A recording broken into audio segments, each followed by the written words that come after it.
Hi friends, welcome to World Cinema Forum. Today we are going to analyze an American crime thriller film directed by David Fincher titled SE7EN. Well, stay with us guys throughout the video to know wonderful facts about this movie. Before we begin, there is a humble request to subscribe our channel and smash the like button if you are liking the content that we are bringing to you. So let's begin.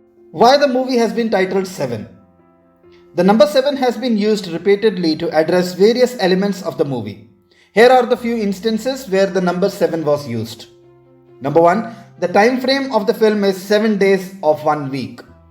Number 2. Somerset is going to retire from the police department in 7 days. Number 3. 7 murders are committed in the movie. Number 4. Symbolism of the 7 deadly sins. Number 5. The time when the parcel arrives in the last scene is at 7:1 p.m. Do you think these are just coincidences? The plot. Detective David Mills is the new detective appointed to replace Detective Lieutenant William Somerset. Being sick of the depreciating condition of the city's crime, Somerset has decided to retire from his position. A new serial killer emerges and Somerset is stuck working on the case for 7 more days. The killer symbolizes the murders as a punishment for the commitment of deadly sin. He wants to set an example for the people who commit these sins in their everyday life without realizing its consequences. As each murder symbolizes a sin, we should discuss the sins and the sinner to better understand what goes on in the movie. The first sin is gluttony. Gluttony is an inordinate desire to consume more than what is required. Its punishment in hell is to be forced to eat rats, toads, and snakes. Well, we can all agree that spaghetti is nothing like rats and toads. But John Doe made sure that the sinner experiences hell. The extremely obese victim was found dead in his apartment, with his hands and legs tied, sitting on his own piss and shit, with his face in a bowl of spaghetti. The autopsy doctor mentioned that something caused an internal hemorrhage in his stomach when he was alive and that he died when his stomach burst due to it.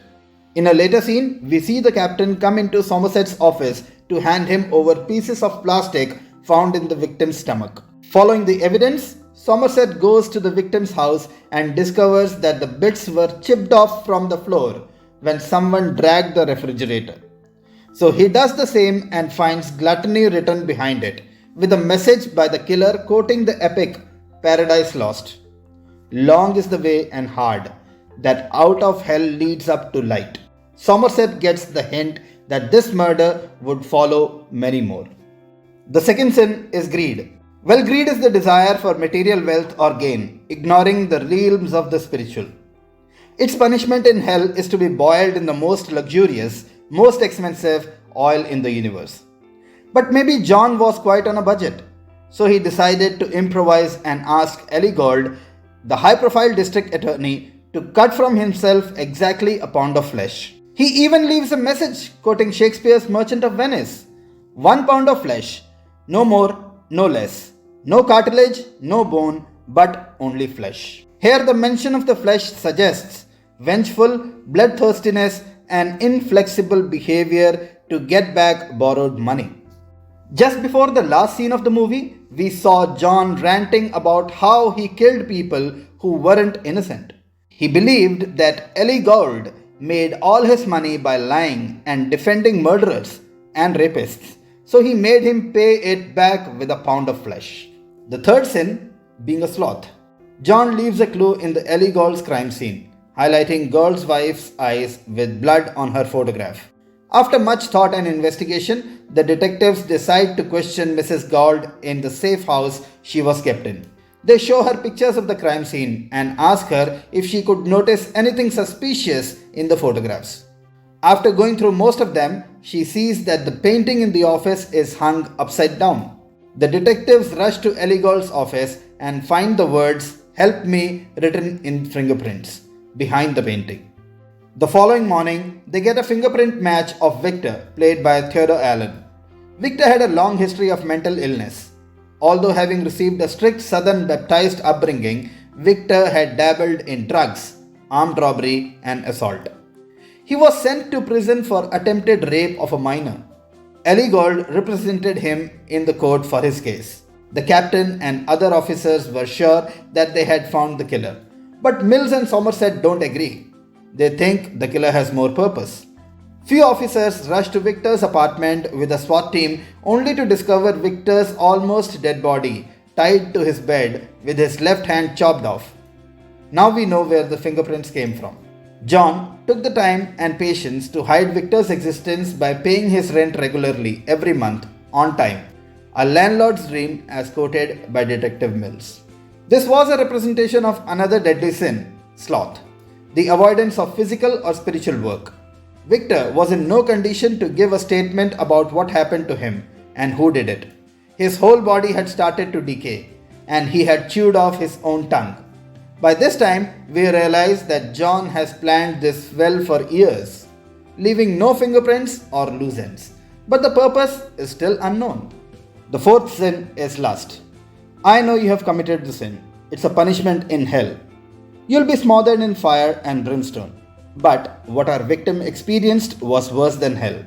Our victim was a prostitute. Like any other day, she was met by a random visitor. But this time, he was accompanied by John Doe. John made a custom-made strap-on with a knife in place of a dildo. He forced the customer by putting a gun in his mouth to have intercourse with the prostitute wearing the strap-on.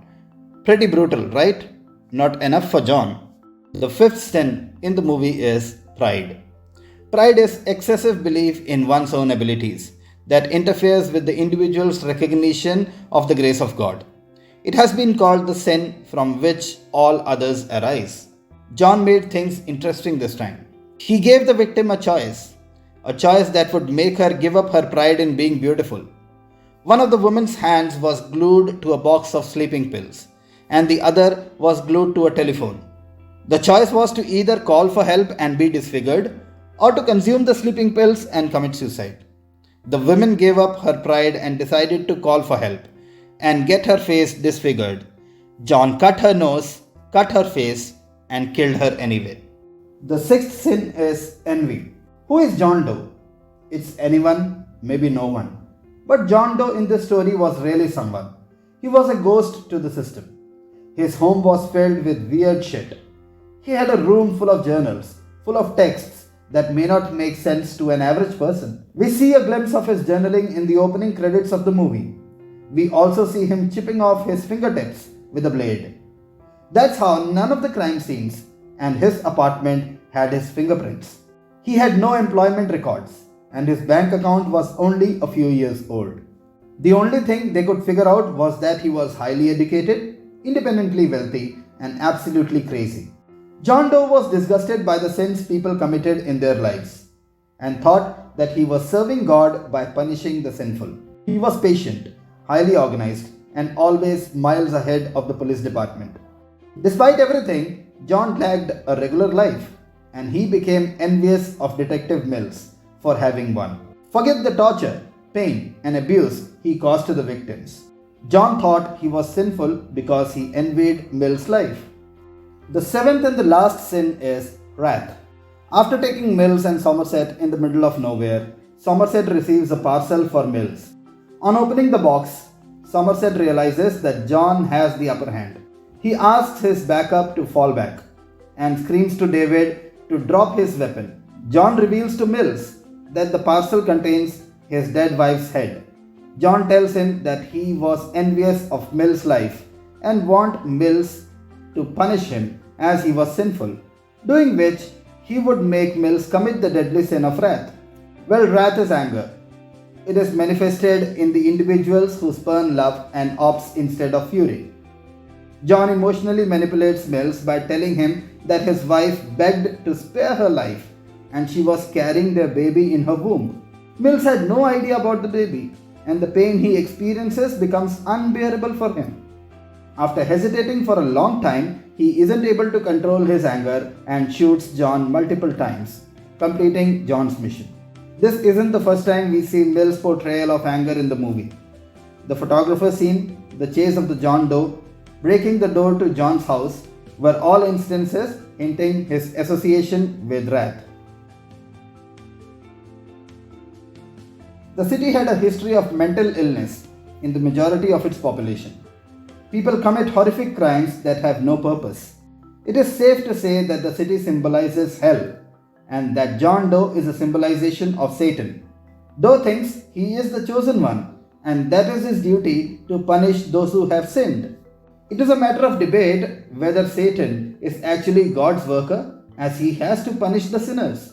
But there is no real evidence regarding this topic except a mention in the Olney hymns. John walks in the precinct covered in blood, surrenders to the police, and demands to speak to his lawyer. After having a conversation with John, the lawyer lays down John's demands in front of the police department. He reveals that there are 2 more bodies that John will lead the detectives to them, but only the detectives can come with him. If his demands are met, he will give a full confession, and if not, he will plead insane in the court. The detectives agree and John takes them in the middle of a deserted area in the outskirts of the city. A delivery agent reaches the location and hands out a parcel he has no idea about. Somerset receives the package and the delivery agent tells him that he was paid $500 to deliver it to the detective David Mills. Somerset opens the box to find Tracy's head in it. He realizes John's master plan and asks his backup to move back as John has the upper hand. In the meantime, John reveals to Mills that the parcel contained his pregnant wife's head, who he killed out of envy from David's normal life. He manipulates David and asks to kill him and become wrath. Somerset continuously asks David to stop his weapon and tell him that killing John will only serve his purpose. David, not being able to control his pain and anger, shoots John multiple times. The police forces arrive. They put David at the back of the car. David seems devastated. The captain ensures Somerset that he'll take care of David. Somerset continues to stay in the city. 7 had alternate endings that were initially thought up, one involving their dog's head. I don't think it would have made the kind of impact the final choice did. Those of you who have not watched this movie, I highly recommend you to go and watch this movie on Amazon Prime. That's the end of the video, guys. Thank you and hasta la vista.